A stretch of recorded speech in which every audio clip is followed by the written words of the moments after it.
أعوذ بالله من الشيطان الرجيم. بسم الله الرحمن الرحيم. الحمد لله رب العالمين الرحمن الرحيم مالك يوم الدين. بسم الله. الصلاة والسلام على رسول الله. السلام عليكم ورحمة الله وبركاته.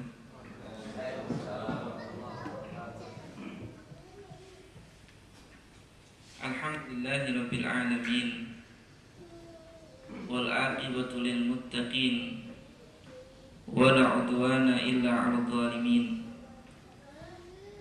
Wassalatu wassalamu ala asyrafil anbiya'i wal mursalin nabiyuna Muhammadin sallallahu alaihi wasallam wa ala alihi wa sahbihi ajma'in wa ba'd.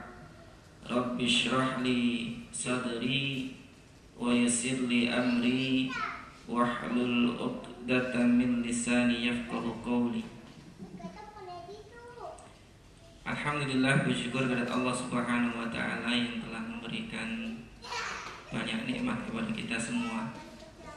Hingga pada kesempatan pagi hari ini kita diberikan salah satu nikmat yang besar, bisa menghadiri majelis ilmu yang mudah-mudahan menjadikan kita bertambah ketakwaan dan keimanan kepada Allah Subhanahu wa taala. Salat dan salam juga moga tetap tercurah kepada Nabi kita Muhammad sallallahu alaihi wasallam yang telah dipilih oleh Allah sebagai uswah hasanah, yang tak layak bagi setiap mukmin kecuali mengikuti apa yang telah beliau contohkan dan beliau sunnahkan. Bapak-bapak, ibu-ibu, hadirin yang dimuliakan Allah Subhanahu wa taala. Tema yang disajikan di dalam kesempatan kali ini adalah menggapai kekayaan dengan zakat. Barangkali memang agak sedikit penasaran gitu ya. Sedangkan yang ditampilkan di slide lebih spesifik kepada tuntunan Islam dalam mengelola harta, yang lebih spesifik lagi berkhusus berkaitan dengan zakat. Tadi sudah dikutip oleh adik-adik kita yang membacakan tartil Quran tadi itu. A'udzu billahi minasyaitonir rajim. Asy-syaitanu ya'idukumul faqra wa ya'murukum bil fahsya. Wallahu ya'idukum maghfiratan minhu wa fadla. Syaitan menjanjikan kepada kalian al-faqra, kefakiran, wa ya'murukum bil fahsya, dan memerintahkan kalian kepada kalian atau mengajak kalian untuk melakukan hal yang fahish, hal yang keji. Para ulama menyebutkan bahwa kalimat atau kata fahsya di dalam Al-Quran,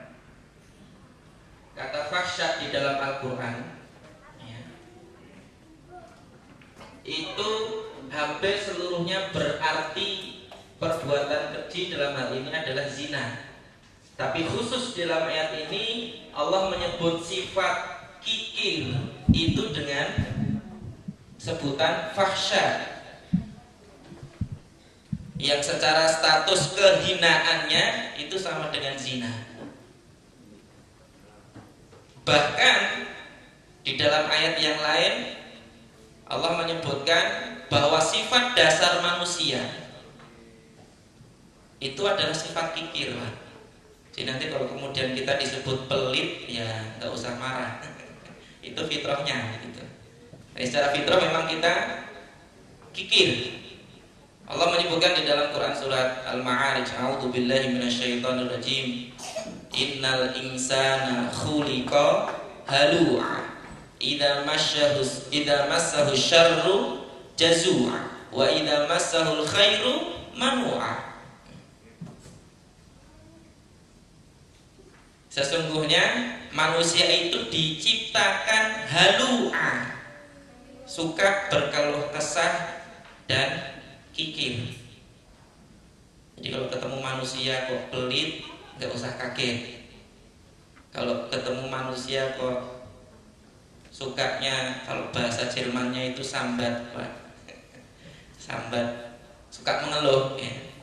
Itu juga nggak usah kaget, itu original itu manusia itu. Idza masahu syarru jazu'a wa idza masahul khairu manu'a. Ketika dia diberikan kesulitan, kesusahan, jazu'a, mengeluh. Idza masahul khairu manu'a. Akan tapi ketika kemudian dia diberikan kemudahan, kelapangan rizki, ya, manu'a, pelit. Yang kata para ulama, manu'a itu ada dalam dua hal. Yang pertama manu'a berkaitan dengan ibadah. Yang kedua manu'a berkaitan dengan harta. Orang kalau cenderung hartanya banyak itu biasanya lebih sibuk. Disibukkan karena hartanya. Sehingga karena kesibukannya itu lebih cenderung mengabaikan kewajiban dalam hal ibadah. Di satu sisi karena sifat dasar yang kikir tadi itu, seringkali kemudian dia juga tidak mau atau enggan untuk menginfakkan hartanya. Padahal di dalam kelanjutan ayat tadi disebutkan asyaitonu ya'idukumul faqra wa ya'murukum bil fahsya wallahu ya'idukum magfiratan minhu wa fadla.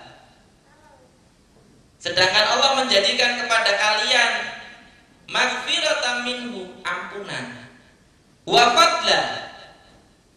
Fadlun di dalam bahasa Arab itu artinya lebih, utama, tambahan. Di dalam tafsir Bukhari disebutkan fadla itu disebut sebagai muqabalah, balasan atas apa yang telah diinfakkan. Itu janji Allah. Allah dalam menyebutkan di dalam ayatnya yang lain, wa ma anfaqtum min syai'in fa huwa yukhlifu. Dan apapun yang kamu sedekahkan, kamu belanjakan, kamu infakkan dari sesuatu itu, fa huwa yukhlifu, Allah nanti akan berjanji menggantinya. Bahkan tadi disebutkan juga dalam kutipan ayat, kajan natin birobwah, seperti sebuah taman di suatu tumbuhan, ya. Taman yang berisi banyak tumbuhan, idza asabahu wabilun, ya. Ketika kemudian menerima hujan, ya, maka hasil buahnya itu akan bertambah 2 kali lipat. Demikian itu juga infak. Lebih spesifik lagi zakat. Yang tadi disebutkan tidak akan berkurang harta karena sedekah. Dan memang zakat itu adalah bagian dari sedekah yang disebutkan di dalam firman Allah, a'udzubillahi minasyaitonirrajim, innamas shadaqatu lil fuqara'i wal masakin, dan seterusnya. Jadi memang zakat itu adalah bagian dari sedekah, hanya saja merupakan sedekah yang wajib.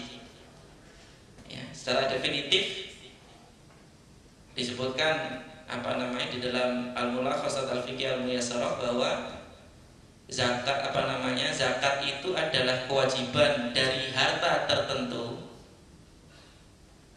dalam ukuran tertentu yang dikeluarkan kepada orang-orang tertentu pada waktu-waktu tertentu. Jadi memang tidak semua. Artinya tidak semua harta wajib dizakati, tidak semua orang wajib berzakat, tidak setiap waktu zakat itu dikeluarkan. Plus alokasinya juga tidak kepada setiap hal. Yang kadang-kadang praktek alokasi zakat yang Sepaham saya kurang tepat itu adalah mengalokasikannya pada pembangunan masjid. Seperti banyak kita dapati di daerah-daerah tertentu yang kemudian hasil zakat yang terhimpun ketika di bulan Ramadan itu setengah dibagikan, setengah lagi untuk pembangunan masjid. Alasannya kalau nggak demikian nggak ada pemasukan masjid, sehingga untuk mengembangkan masjid nggak ada. Di daerahnya, kalau mungkin di kota agak lebih mudah untuk fundingnya atau mengumpulkan dananya. Ya. Ini yang kemudian seringkali terjadi. Harta yang seperti apa yang kemudian harusnya kita zakati? Secara umum di dalam Qamus Al-Muhit disebutkan apa yang dimaksud dengan harta itu adalah ma malaktahu min kulli syai', yaitu apa yang kita punya dari segala sesuatu itu bisa disebut harta secara bahasa. Sedangkan nanti secara istilah para ulama banyak berbeda pendapat berkaitan dengan apa yang termasuk dalam kategori harta yang kemudian dibenarkan secara syar'i gitu. Baik dari mazhab Syafi'i, Hambali, Hanafi ataupun Maliki. Ya. Sebagaimana di halaman yang keberapa itu? 1, 2, 7 ya, tentang definisi harta ini. Ya. Di situ sudah dijelaskan secara konkret. Intinya bahwa harta secara syariat itu ada beberapa syarat yang kemudian harus diperhatikan. Ya. Sebagaimana di dalam mazhab Hanafi bahwa mereka menggolongkan harta dalam dua bentuk, yaitu al-mutaqawwim wa ghairul mutaqawwim. Mutaqawwim itu yang boleh dialokasikan, boleh ditasarrufkan, boleh digunakan. Sedangkan ghairul mutaqawwim itu adalah yang tidak boleh digunakan. Ya. Sedangkan jumhur ulama termasuk mazhab Dzahiri berpendapat bahwa segala hal yang dibenarkan oleh syar'i, baik yang berupa materi fisik ataupun manfaat, itu termasuk dalam kategori harta. Sedangkan para ulama setidaknya ada 7 macam harta yang kemudian dizakati, yang disepakati oleh para ulama. Di antaranya hasil pertanian, itu al-hubub wa thimar, tumbuh-tumbuhan dan biji-bijian. Kemudian hewan ternak atau al-an'am. Kemudian emas dan perak, ad-dhahab wal fiddah. Kemudian rikas. Di dalam kitab Al-Mulakhas Al-Fiqh, rikas itu disebut sebagai dafinul jahiliyah, yaitu harta yang sengaja dikubur dan memang sudah terkubur dalam waktu yang lama, disebut dafinul jahiliyah. Dan dalam banyak literatur fikih para ulama berbeda pendapat, termasuk apakah barang tambang itu masuk dalam kategori rikas atau bukan. Ya, itu para ulama juga berbeda pendapat. Di situ juga disebutkan nanti berkaitan dengan pembahasan harta yang dizakati. Ya. Karena waktu hanya terbatas 45 menit, jadi saya tidak sampaikan seluruhnya, mungkin hanya beberapa poin penting yang perlu untuk difahami. Ada beberapa hal yang urgen yang barangkali juga pemahaman mendasar kita yang harus selalu kita ingat, yaitu bahwa amil di dalam zakat itu statusnya sebagaimana imam di dalam sholat, atau sebagaimana seorang pemimpin perang saat terjadi peperangan. Jadi segala apa yang sudah diputuskan itu harus ditaati sebenarnya. Yang menjadi syubhat saat ini adalah kita ini belum memiliki amil yang jelas, yang betul-betul profesinya adalah sebagai amil, yang dia mendapatkan jatah bagian dari harta zakat itu sendiri. Terlepas apakah kemudian dia mendapat bagiannya betul-betul 1/8 dari jumlah zakat yang terhimpun atau persentase tertentu, itu juga para ulama berbeda pendapat. Yang jelas saat ini yang menjadi salah satu hal yang masih syubhat bagi kita adalah menentukan amilnya itu siapa. Karena kalau dulu pada masa khilafah dulu itu amilnya jelas, bahkan dikelola langsung oleh negara. Sedangkan saat ini di Indonesia sendiri swasta mengelola dan negara pun mengelola, ditambah berbagai macam kerancuan tentang beberapa materi harta yang kemudian harus dizakati. Sebagian konsentrasi pada zakat profesi, sebagaimana Basnas, Basda dan beberapa lembaga amil zakat. Padahal zakat profesi itu masih kontroversi. Ya. Beberapa ulama yang termasuk beristihad tentang adanya zakat profesi adalah Yusuf Qardawi, termasuk Dr. Nazih Hamad di dalam kitabnya Qadaya Fiqhiyah Al-Muyassarah Al-Ma'asirah, ya, dan beberapa ulama kontemporer saat ini. Sedangkan dulu zakat profesi itu tidak ada. Jadi secara lebih simpel sebenarnya adalah seluruh harta yang kita miliki, kalau itu termasuk dalam jenis harta yang dizakati, maka itu wajib dikeluarkan zakatnya. Berapa? Tergantung. Kalau kita pahamnya, masyarakat kita saat ini adalah zakat itu intinya 2,5%. Padahal belum tentu 2,5%. Zakat pertanian itu opsinya 2, antara 5% dengan 10%. Walau misalnya saya termasuk memilih pendapat kalau pertanian itu diairi dengan hujan, maka itu termasuk yang disebut mudah di dalam pengelolaan pertaniannya. Sedangkan yang diairi dengan diusahakan pengairannya bukan dari hujan, maka itu termasuk yang susah. Jadi bukan masalah adanya pemupukan, perawatan dan lain sebagainya, tapi dari sisi airnya. Karena Nabi SAW bersabda, "Fi masa qatis sama ufal usyru." Apa yang diairi oleh langit maka zakatnya 10%. Ya. Ini yang kemudian bagian dari yang penting untuk dipahami, bahwa termasuk ini yang di daerah yang memang ada lahan pertanian itu, ini termasuk jadi perdebatan. Loh kan saya sudah beli pupuk, saya modal begini, bahkan modal minjem dan lain sebagainya. Dan termasuk hal yang juga mendasar adalah bahwa ternyata di beberapa mazhab itu ditekankan, terutama mazhab Syafi'i, bahwa hutang tidak mengurangi harta. Jadi kita mau punya hutang mau tidak, kalau harta kita itu sudah mencapai nisab, tidak mengurangi harta. Apalagi tidak mengurangi harta yang harus dizakati maksudnya. Ya. Tidak mengurangi harta. Ya.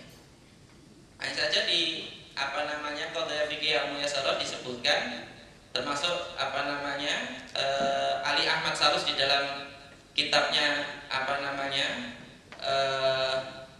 di dalam kitabnya juga menyebutkan bahwa hutang yang dihitung sebagai pengurang harta itu hanya hutang tertagih saat jatuh tempo bayar zakat. Karena tempo bayar zakat itu dihitung, kalau yang menggunakan haul maka dia dihitung 1 tahun Hijriah. Dan menurut Dr. Nazih Hamad disebutkan bahwa hitungan yang menggunakan akuntansinya bulan Hijriah, maka dia zakatnya 2,5%. Sedangkan yang menggunakan tahun Masehi, kurang lebih zakatnya adalah 2,575%. Jadi agak sedikit berbeda, karena nilai jumlah harinya juga berbeda, gitu ya. Hanya saja kalau kemudian mau kita kembalikan kepada hitungan yang syar'i, menggunakan hitungan bulan Hijriah. Ya. Ini yang juga termasuk beberapa hal yang mendasar yang penting untuk dipahami berkaitan dengan zakat tadi. Bahkan termasuk dalam mazhab Syafi'i lebih tegas disebutkan bahwa hutang tidak mengurangi harta. Jadi mau punya utang tak punya utang, kalau hartanya sudah mencapai nisab wajib bayar zakat. Ya. Karena hutang itu kewajibannya berhubungan dengan pembayaran, bukan dengan masalah kewajiban zakat. Sedangkan zakat itu hubungannya adalah karena dia memiliki harta yang mencapai nisab. Jadi tidak ada kaitannya. Menurut mazhab Syafi'i di dalam kitab Al-Fiqhul Manhaji, ya. Di situ disebutkan juga di dalam materi ya, sudah bapak-bapak dan ibu-ibu terima.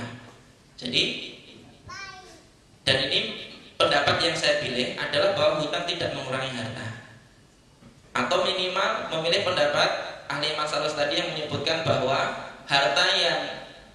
hutang yang mengurangi harta adalah hutang tertakih saat jatuh tempo bayar zakat. Jadi misalnya kita bayar zakat bulan Sya'ban misalnya ada cicilan mobil 3,5 juta, kemudian cicilan rumah berapa juta dan seterusnya, itu hanya cicilan tertagih saat bulan jatuh tempo itu saja yang mengurangi, bukan nilai total dari jumlah sisa cicilan yang tersisa, bukan. Itu menurut Dr. Ahli Ahmad Salus, ya. Walau kalau saya pribadi lebih cocok dengan pendapat Imam Syafi'i tadi, bahwa hutang tidak mengurangi harta, sehingga ketika harta itu sudah mencapai nisab, tidak ada orang yang kemudian beralasan untuk tidak mengeluarkan harta, tidak mengeluarkan zakatnya karena hartanya ternyata sudah terkurangi hutang dan tidak mencapai nisab. Begitu. Bahkan di dalam sebuah riwayat disebutkan, ya, yang dikutip di dalam kitab Al-Fiqhul Manhaji itu, bahwa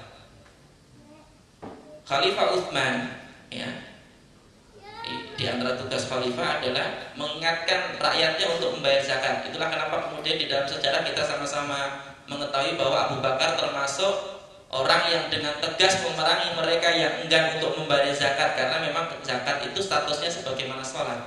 Kalau sholat berkaitan dengan ibadah jasmania, ya, sedangkan zakat berhubungan dengan ibadah maliyah, berkaitan dengan harta. Yang tadi berkaitan dengan tafsir Quran surat Al-Ma'arij tadi disebutkan bahwa, ya, kikir itu, manu'a itu dalam dua hal. Manu'a dalam ibadah dan manu'a dalam harta. Ya, makanya tadi itulah kenapa kemudian Abu Bakar secara tegas memerintahkan untuk memerangi siapa saja yang enggan untuk membayar zakat. Bahkan di dalam ayat disebutkan lau mana'uni iqala.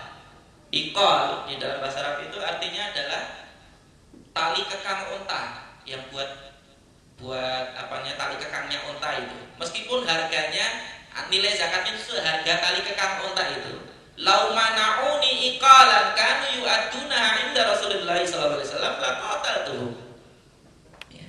Seandainya mereka enggan untuk membayar meskipun nilainya hanya seperti tali kekang unta tadi itu, yang dulu ketika masa Rasulullah masih hidup mereka menunaikan, ya, sedangkan ketika Rasulullah sudah mati mereka enggan membayarnya, laqataltu, maka semua akan perangi mereka, akan aku perangi mereka. Bahkan sampai mengutus dua pasukan, ya, saat itu sebagian memerangi mereka yang murtad dan sebagian memerangi mereka yang enggan untuk membayar zakat. Jadi sampai penting itu zakat di dalam Islam diperhatikan, sehingga layaknya kita sebagai seorang muslim juga lebih memperhatikan. Itulah kenapa kemudian Allah menyebutkan a'udzubillahi minasyaitonirrajim innama amwalukum wa auladukum fitnah. Itulah kenapa harta itu menjadi fitnah. Itulah kenapa juga Allah menyebutkan alhaakumut takatsur, ya, telah melalaikan kalian at-takatsur, bermewah-mewah, bermegah-megah, sebagaimana yang saat ini banyak dilakukan oleh manusia, yaitu bagaimana kemudian untuk menjadi dan memenuhi gengsi tadi itu, bermewah-mewah. Bahkan Allah menyebut wailun likulli humazatin lumazah, celaka, neraka wail bagi al-humazah al-lumazah. Siapa? Di antara yang disebutkan di dalam ayat berikutnya, alladzi jama'a malan wa 'addada, yang hanya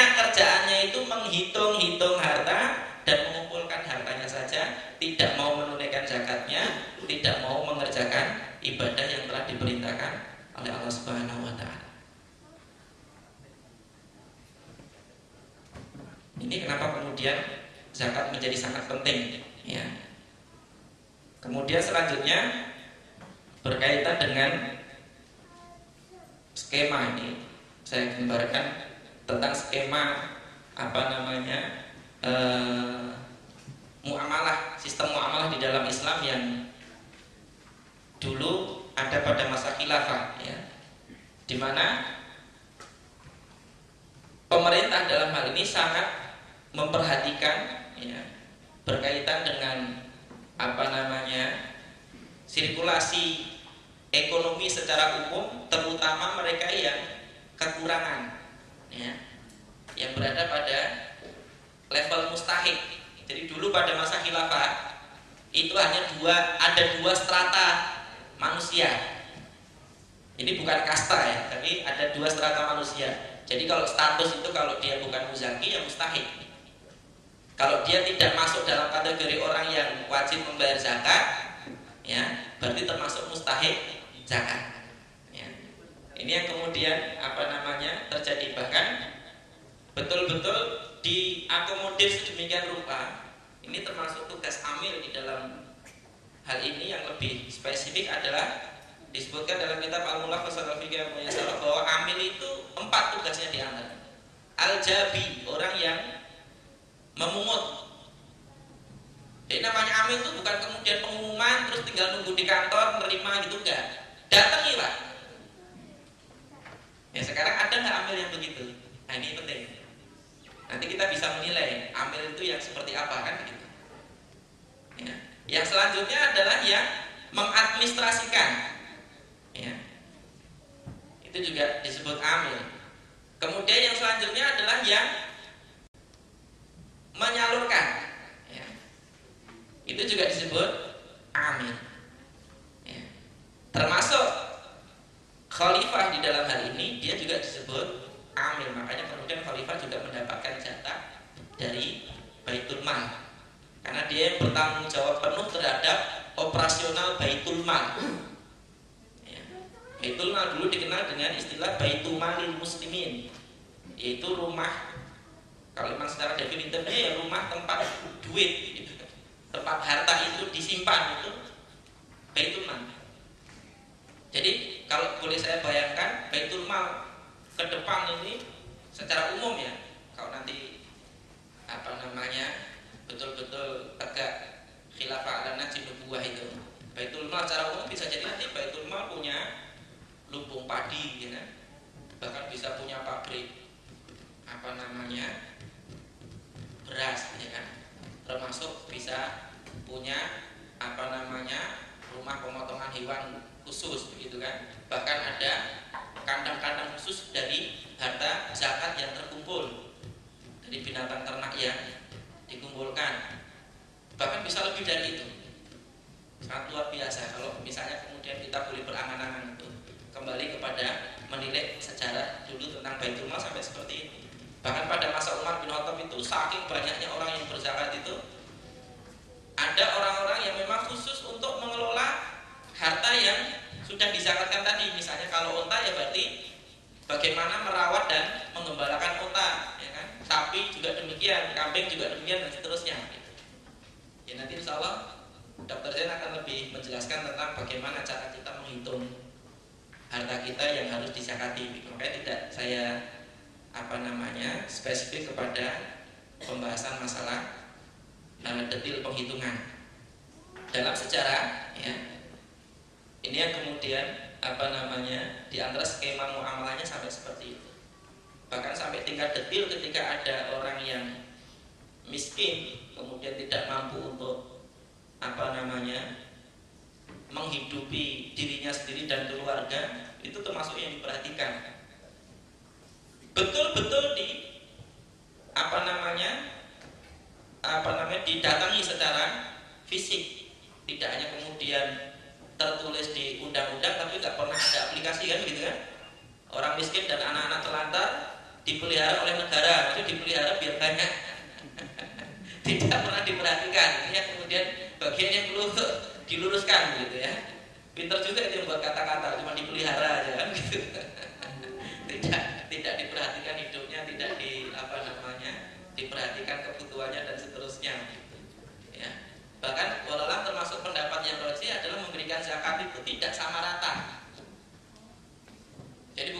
kemudian kita zakat misalnya 10 juta, kemudian ada 100 mustahik terus dibagi 100, enggak.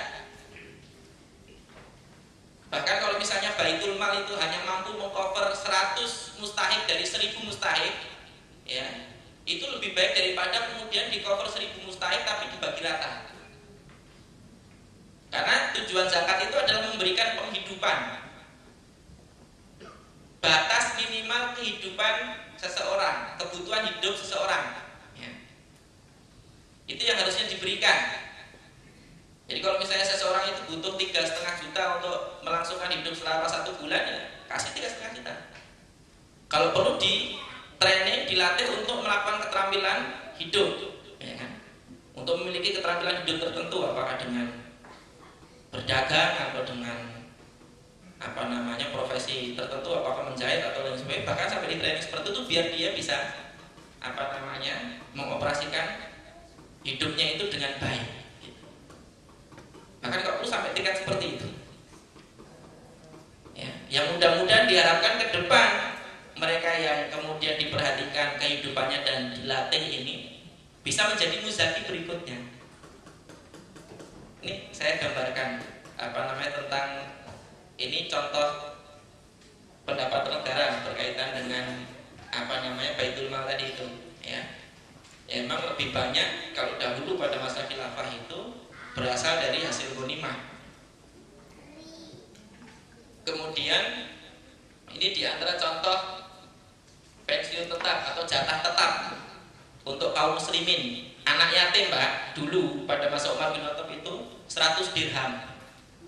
1 dirham itu sekitar 50.000, Pak. Udah dapat jatah 5 juta.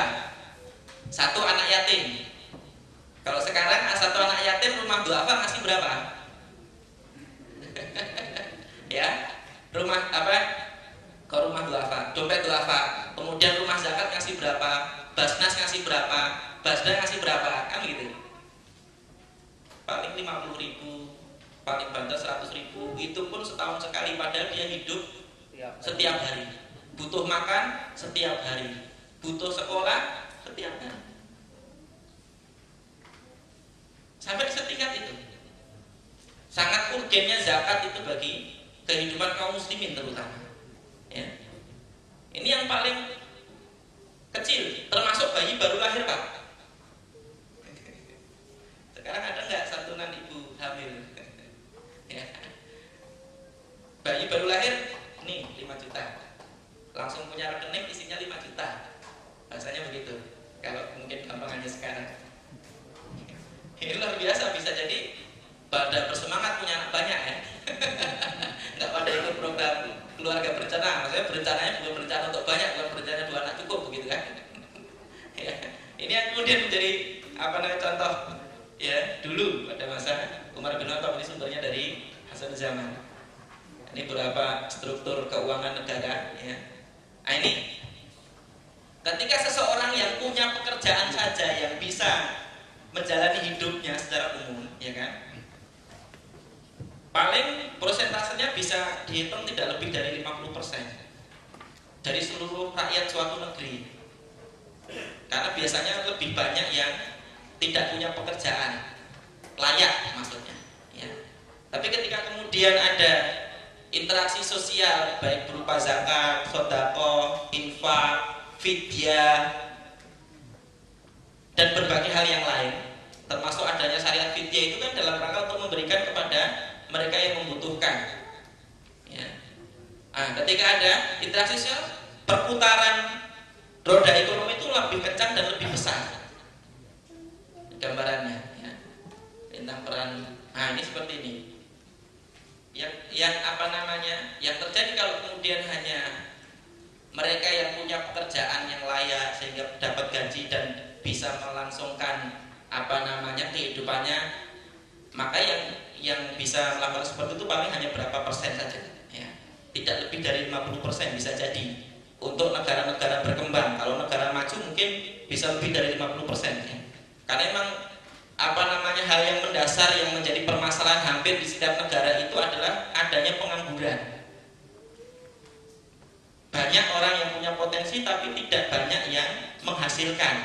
Karena tingkat GDP atau pendapatan negara itu diukur dari tingkat konsumsi rakyatnya. Semakin besar tingkat konsumsinya, maka berarti GDP negara makin tinggi. Sedangkan ketika lebih banyak orang miskin dan orang-orang pengangguran, berarti tingkat konsumsinya rendah. Maka negaranya jadi nggak makmur. Padahal di dalam logika Islam itu, makanya kemudian kita diberikan semangat kaum muslimin untuk ini nukatilum bikumul umam yaumul qiyamah, kan begitu kan? Sesungguhnya aku bangga dengan banyaknya jumlah kaya nanti pada hari kiamat. Artinya kita kemudian diberikan semangat untuk memperbanyak anak. Meskipun bukan kita yang bikin anak, kan gitu. Maksudnya kita hanya sebagai perantara saja. Intinya kalau kemudian diberikan anak ya jangan nolak, begitu maksudnya. Sedangkan sekarang ini banyak kasus anak yang dibuang. Ya, padahal yang tak punya anak mengharapkan anak juga tidak sedikit, kan gitu. Ini kasusnya. Semakin banyak jumlah populasi itu akan semakin makmur dari dalam logika Islam. Makanya pasar itu, kalau kemudian timbul suatu pasar di suatu tempat, maka yang digeser bukan pasarnya, tapi pemukimannya yang digeser, pasarnya dikembangkan. Kalau sekarang kan enggak, pasar yang diatur, ya kan? Ranting yang turun nanti kan begitu, ya. Diusirin, disita barang dagangannya orang, padahal dia hidupnya dari itunya disita, kan? Ini yang kemudian bagian dari yang golalam secara syariah akhirnya tidak manusiawi. Ini ketika ada zakat, jumlah populasi yang bisa berinteraksi secara ekonomi lebih banyak. Karena ekonomi itu intinya adalah konsumsi. Antum butuh air ya beli air, kan gitu. Antum butuh makan ya beli makan. Antum butuh kita butuh pakaian ya beli pakaian. Itu kan sebenarnya inti ekonomi kan seperti itu sebenarnya secara logikanya, ya. Jadi semakin banyak populasi yang kemudian bisa mendapatkan bagian dari zakat, akan semakin banyak mereka yang ikut berinteraksi dalam sirkulasi ekonomi yang ada, ya. Baik produksi ataupun konsumsinya, ya. Ketika ada infak, bertambah lagi jumlah populasi yang bisa ikut berinteraksi ekonomi. Ketika ditambah wakaf, bisa bertambah lebih banyak lagi, dan seterusnya. Bayangkan jika ini terus berkembang sebagaimana terjadi di di Yaman itu, ketika Mu'adz bin Jabal diutus ke Yaman itu hanya dalam 2 tahun, Pak. Yaman bebas mustahik 2 tahun. Sedangkan Basnas, Basda, Lazismu dan lembaga amil zakat yang lain termasuk BMA sudah dari tahun berapa? 2004. Sekarang berarti sudah berapa tahun? Sudah berapa? Pertanyaan mendasar sebenarnya, sudah berapa orang miskin yang berhasil bukan dientaskan, ya. Kalau miskin ya tetap miskin, dicukupi, ya. Logika dasarnya sebenarnya begitu saja. Sudah berapa orang miskin yang berhasil dikelola kebutuhannya. Sebenarnya kalau zakat itu betul-betul jalan luar biasa, Pak. Pak, ini saya kasih zakat. Syaratnya masjid yang dekat Bapak itu diisi seluruh keluarga. Jadi waktunya sholat, berhenti kerjanya sholat. Sekarang kan logika orang miskin sederhana, Pak. Gimana saya biar dapat duit untuk makan keluarga? Bayangkan kerja sehari utuh saja sampai malam, pada pulang malam, kadang tidurnya di emperan, dibela-belain, merantau, itu aja dapat duitnya sedikit, apalagi kalau dikurangi waktu untuk sholat. Sampai ada orang miskin itu punya pikiran seperti itu. Makanya di mana ada bagi-bagi sembako lah atau uang lah atau apapun, itu di mana-mana ramai. Bahkan yang kaya pun ngaku miskin, ya kan? Kasus BLT kan tidak sedikit itu, salah sasaran, ya kan? Dan berbagai macam hal yang lain yang ternyata tidak terbukti efektif karena tadi tidak mengikuti aturan syariat yang sudah ditetapkan oleh Allah Subhanahu Wa Taala. Ya. Ini gambaran Nanti kalau secara ekonomi akan saya jelaskan, ini lebih kepada zakat. Maka saya stressingnya lebih kepada zakat. Secara historis sebenarnya zakat itu sudah diterapkan sejak nabi-nabi sebelum Nabi Muhammad, meskipun dalam skim yang berbeda. Ya. Sebagaimana firman Allah Subhanahu Wa Taala di dalam Quran surat Al-Balad, di situ disebutkan, termasuk surat Al-Anbiya ayat 73, A'udzubillahi minasyaitonirrajim, wa ja'alnahum a'immatan yahduna bi amrina wa auhayna ilaihim fi'lal khairat wa iqamis salat wa ita'iz zakat wa kanu lana 'abidin. Jadi ita'uz zakat itu sejak nabi-nabi sebelum Nabi Muhammad sudah diterapkan, meskipun bisa jadi skimnya berbeda dengan syariat Islam saat ini. Syariat Islam saat itu bisa jadi berbeda dengan syariat Islam saat ini, ya. Termasuk disebutkan di dalam Quran surat Al-Balad, ya, falaqtahamal aqaba faqraqaba, ya, dan seterusnya, ya. Ini diantara historis tentang zakat yang memang sebenarnya sejak sebelum Nabi Muhammad pun sudah diwajibkan, meskipun dalam skim yang berbeda, ya.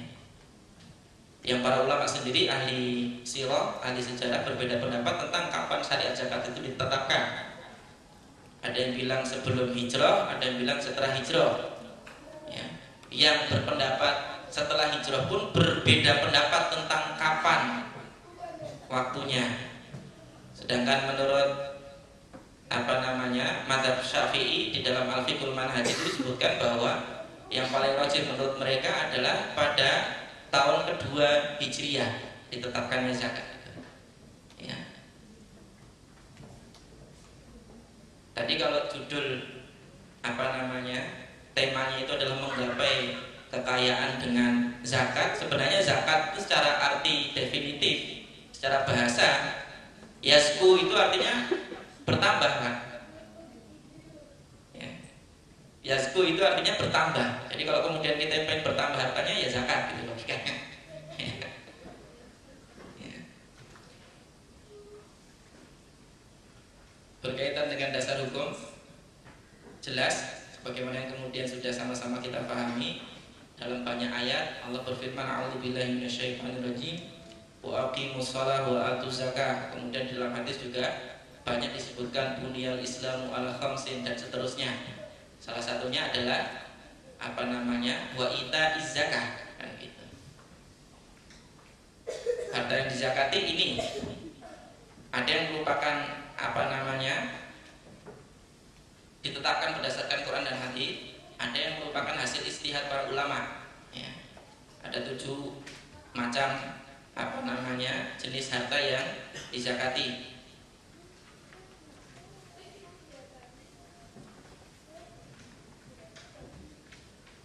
Kemudian, ya, definisinya sudah disebutkan di situ, ya. Ada penghitungan dan lain sebagainya. Mungkin saya lebih kepada portofolio ini, nanti bisa lebih dijelaskan lebih lanjut oleh Dr. Zain, ya, tentang harta yang dizakati, syarat, ya, dan nisabnya, ya. Di situ berbeda-beda. Jadi saya di sini telah menyederhanakan dalam bentuk nilai hitungan, ya, seperti berkaitan dengan emas dan perak, ya, kemudian juga berkaitan dengan biji-bijian dan buah-buahan, ya, termasuk madu dalam termasuk yang kemudian harus dizakati. Nilainya berapa? 60 sok, ya. 30 sok di situ. Ada 160 ritel. Jadi kalau kemudian memiliki madu sebanyak 160 ritel bukan liter, ya, berbeda. 160 ritel, maka zakatnya adalah 10%. Atau standar dengan setara dengan 30 sok. 1 sok itu yang disepakati oleh para ulama nilainya adalah sekitar 2,04 kilo. Jadi bukan 2,4 tapi 2,04, tepatnya 2040 gram. Atau setara dengan 3 liter. Jadi kalau kemudian kita memiliki madu sekitar 3 kali 30 berarti 90 liter ya. Sekitar 90 liter itu dikeluarkan zakatnya 10% ya. Nanti akan lebih jelas dengan Dr. Zain insyaallah. Kemudian ini kira-kira catatan keuangan kita yang harus kita miliki gambarannya ya.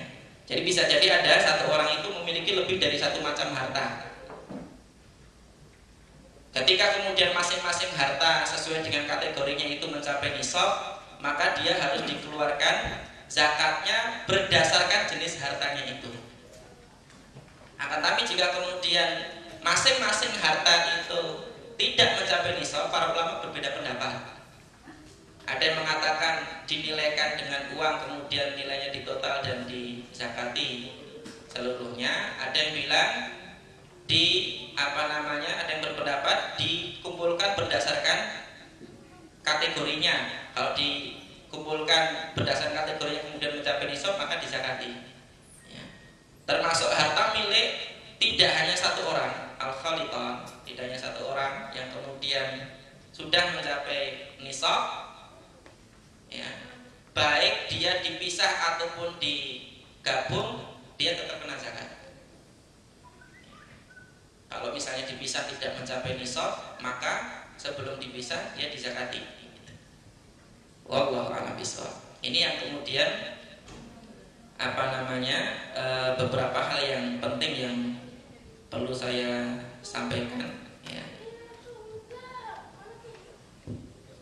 berkaitan dengan harta yang dizakati. Bahkan di sini disebut ketika seseorang dengan sengaja menunda pelaksanaan zakat ya, maka dia akan menerima dua hal. Satu, dosa. Yang kedua, menanggung zakat yang dulu tidak ditunaikan. Berarti harus tetap ditunaikan meskipun waktunya sudah berlalu. Bahkan menurut mazhab Syafi'i, ketika kemudian seseorang itu sudah 5 tahun tidak membayar zakat, maka 5 tahun itu masing-masing tahunnya dizakati dari harta yang dimiliki yang mencapai nisab itu ya.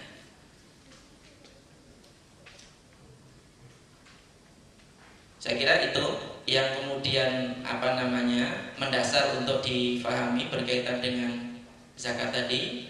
Jadi harta apa saja dan seterusnya itu di situ sudah disebutkan di dalam makalah. Kemudian hal-hal yang mendasar yang penting untuk difahami berkaitan dengan kedudukan amil, status baitul mal, kemudian zakat itu sendiri dan lain sebagainya juga sudah disampaikan. Barangkali demikian ya.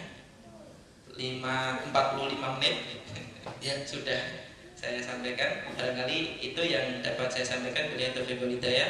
Assalamualaikum warahmatullahi wabarakatuh. Waalaikumsalam warahmatullahi wabarakatuh. Jazakallahu khairan para Ustaz Abu Nafi. Ternyata dalam uraian ini banyak sekali yang mengundang atau mengandung pertanyaan-pertanyaan bagi kita semua. Dari mulai historis zakat, ternyata zakat ini tidak hanya di zaman kita, Pak. Ya, di zaman sebelum Nabi pun ada syariat zakat, tapi bentuk dan jenis mungkin berbeda-beda. Nah, kemudian ternyata berkembang kembali di zaman Rasulullah, di zaman Khalifah. Ini dijadikan dalam satu pemerintahan yang ternyata ditata rapi.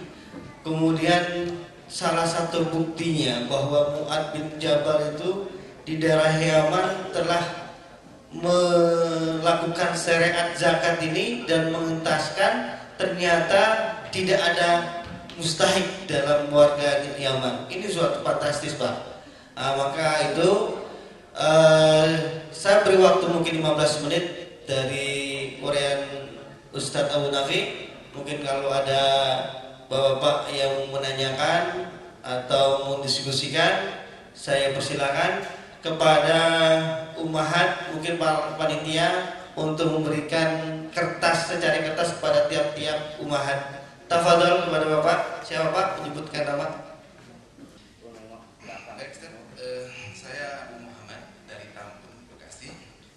Kalau tadi disampaikan bahwa hutang tidak mengurangi zakat ya. Kalau piutang bagaimana? Apakah dia hutang tidak mengurangi harta ya? Nah, kalau piutang itu apakah sebagai harta atau tidak? Satu. Yang kedua terkait dengan zakat pertanian, Ustaz, bahwa mengenai pengairan yang disebutkan tadi adalah dengan dari langit ya, dengan hujan ataupun yang diusahakan sendiri. Pada hari itu pertanian itu diairi dengan irigasi ya, dan mereka tuh bisa dikatakan hampir tidak membayar retribusi ya, walaupun ada cuma sedikit seperti itu.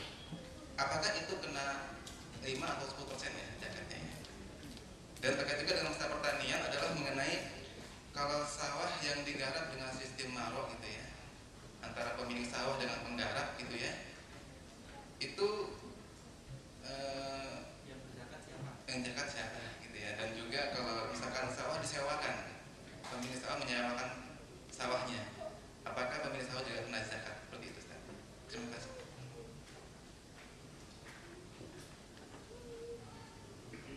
Langsung dijawab benar? Yang pertama berkaitan dengan piutang, apakah kemudian dia termasuk harta atau tidak? Di situ di pembahasan pertama juga disebutkan ya, berkaitan dengan status piutang. Ya, intinya para ulama berbeda pendapatannya saja. Di dalam Al-Fiqhul Manhaj itu disebutkan bahwa piutang termasuk harta yang harus dihitung.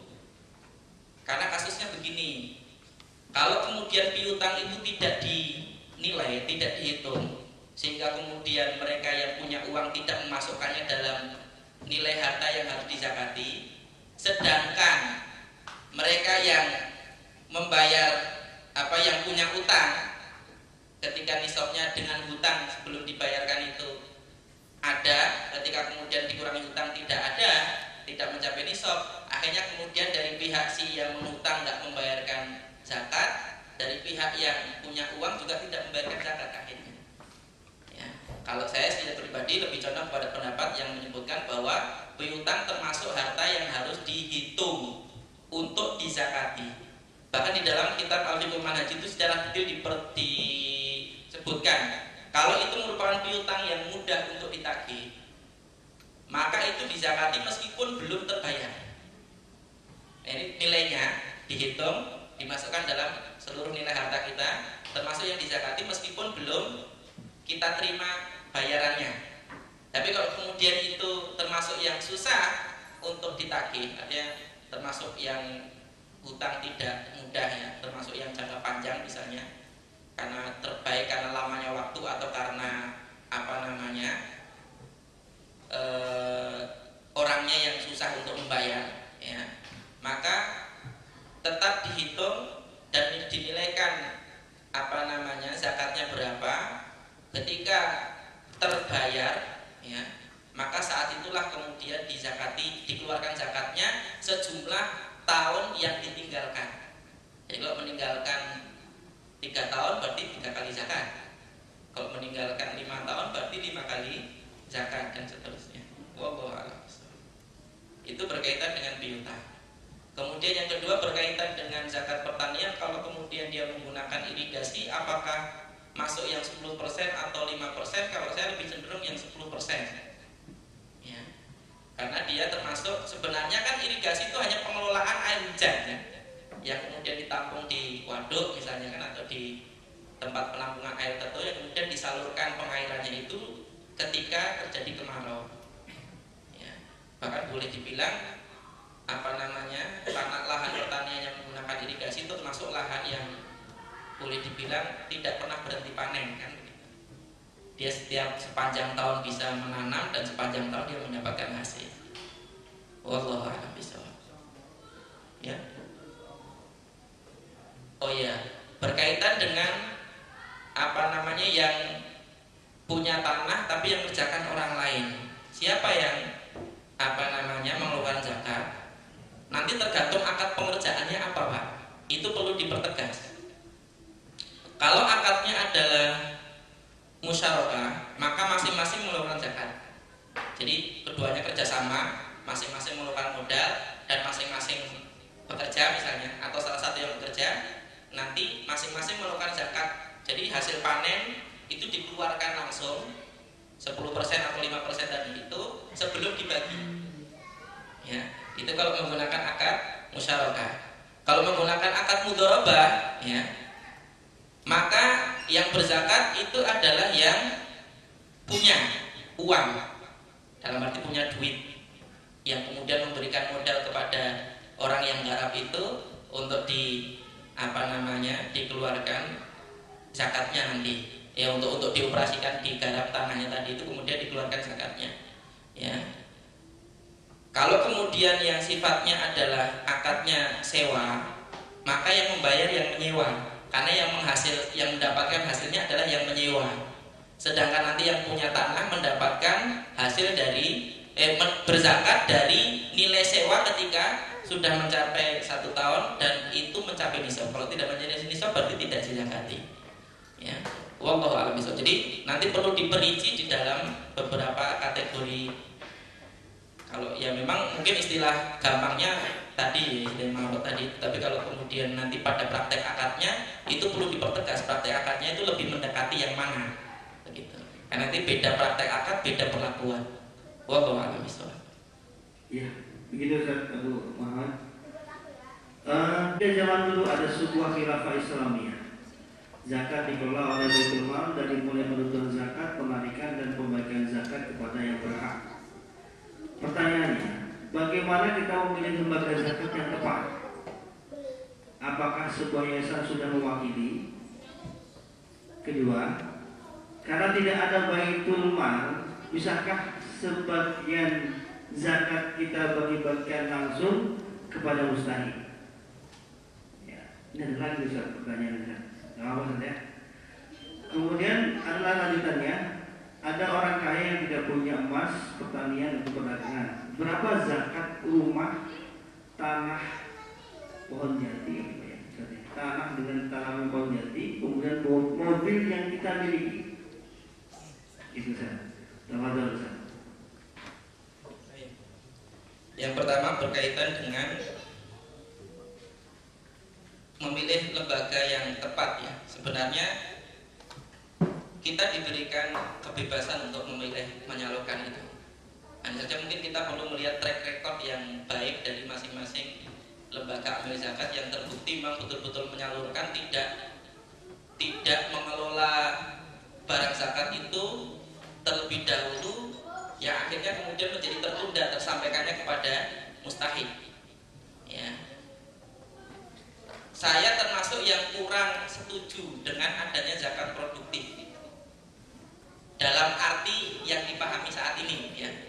Kalau dalam arti si mustahik yang diproduktifkan itu nggak masalah. Tapi kalau dalam arti harta yang terkumpulkan kemudian diproduktifkan, itu saya termasuk yang tidak setuju. Ya. Karena zakat itu awalnya adalah konsumtif. Bahkan dulu pada masa Abu Bakar, harta zakat ada, ya dibagi, habis. Nanti ketika waktu zakat lagi, kumpulkan lagi. Nanti bagi lagi, habis. Dan seterusnya. Emang zakat itu awalnya adalah konsumtif. Ini yang perlu untuk dipahami. Kemudian yang berkaitan dengan tadi kita bisa lihat track record dari masing-masing lembaga amil zakat, dan yang amilnya betul-betul sungguh-sungguh memungut zakat itu. Jadi kalau boleh dibahasakan, amil itu tugasnya dari mulai ngetok pintu, kan. Assalamualaikum, ya, kami dari lembaga amil zakat A misalnya, kan, ya, kami hendak mendata atau mengaudit harta Bapak. Kalau ternyata sudah mencapai nisab, maka akan kami ambil hartanya, zakatnya. Kalau kemudian belum mencapai nisab, ya, Bapak kami anjurkan untuk berinfak. Sampai seperti itu, ya. Jadi betul-betul penawarannya itu sampai tinggal seperti itu, seperti sales barang. Mereka yang untuk mencari dunia saja itu luar biasa seperti itu, apalagi ini dia sudah melaksanakan bagian dari kewajiban yang telah diperintahkan syariat, bahkan menyadarkan orang lain untuk melakukan syariat itu. Nanti tinggal kita pilih siapa yang kemudian layak. Sebenarnya kita bebas untuk memilih siapapun, yang penting tertunaikan zakatnya. Itu yang pertama. Yang kedua, kalau sekarang tidak ada amil dalam arti yang seperti itu, sebaiknya gimana? Apakah menunaikan sendiri atau diberikan kepada amil zakat? Kalau itu bagian dari harta yang memang waktunya tertentu tadi, jumlahnya tertentu dan seterusnya, itu sebaiknya kepada amil. Ya, kalau memang amil meminta. Kalau amil tidak meminta, maka kita boleh memilih untuk menyerahkan zakat itu sendiri atau kemudian menyerahkannya kepada amil. Kalau itu bagian dari harta yang memang ukurannya jelas. Tapi kalau kemudian untuk harta yang memang hanya kita yang tahu, seperti rekening kita di bank, ya kan, atau kemudian punya lahan tertentu yang ternyata hanya kita yang tahu, gitu kan, dan seterusnya, yang memang tidak terlihat real, misalnya di rekening atau di portofolio investasi atau di apa yang memang hanya kita yang tahu, tidak terlihat realnya, maka kita boleh bebas untuk memberikannya secara langsung atau mau kita serahkan kepada amil. Intinya substansinya adalah amil di sini membantu dan mengingatkan. Ya.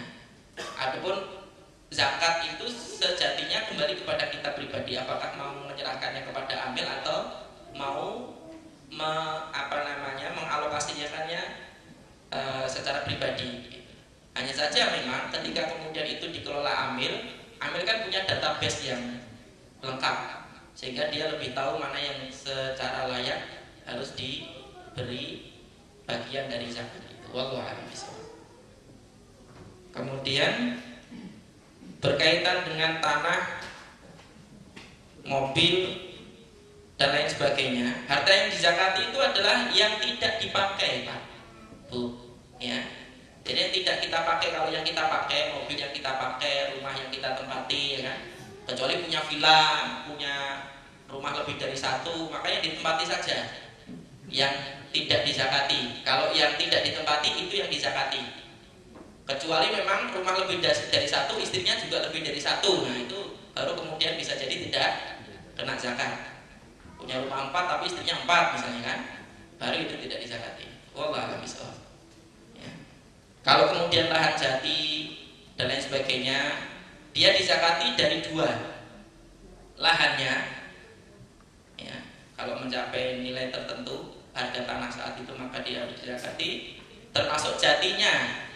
Kalau sudah dijual tapi jatinya, kalau belum dijual dia belum dikeluarkan zakatnya. Itu pun kalau hasil penjualannya nanti itu mencapai nisab. Wallahu a'lam bishawab.